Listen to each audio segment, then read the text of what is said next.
Donc ce soir, cet après-midi, je devrais dire, nous avons démarré la lutte anti-aviaire avec l'hélicoptère donc de la CSL.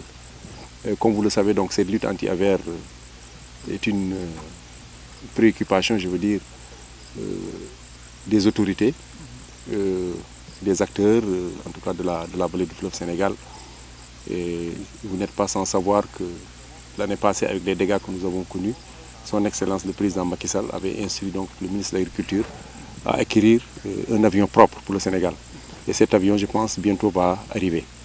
Et cette année, les oiseaux ont commencé effectivement à faire des dégâts, ici, dans la zone donc, de Yalar-Bouben, où il y a presque, on peut dire, plus de 150 hectares qui ont été complètement dévastés.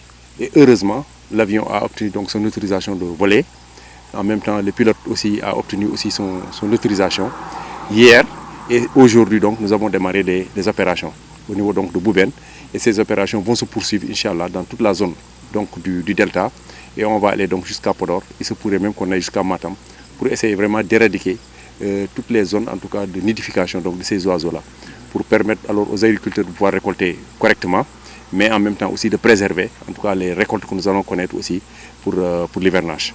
Bon, le retard que nous avons obtenu, c'était lié, bon, il y a en grande partie c'est lié quand même à la Covid-19, parce que d'abord, le pilote, il n'était pas là, il était donc en France, il fallait alors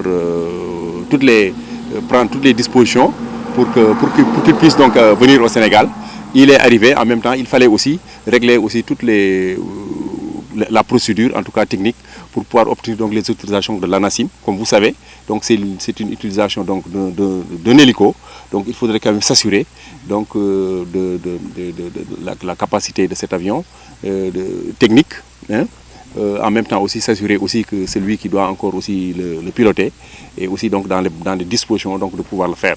Donc je pense que c'est un tout petit peu ça qui a un peu retardé les choses, mais je pense mieux vaut tard que jamais. C'est vrai, nous avons eu presque 150 hectares qui ont été complètement dévorés, mais si ça se limite à ça, bon, en tout cas on prie, parce que quand même c'est 43 000 hectares de riz qui ont été donc emblavés pour cette saison sèche chaude. Il faudrait qu'on fasse tout pour préserver donc la grande majorité donc de cette superficie-là, pour qu'on puisse donc avoir les récoltes escomptées.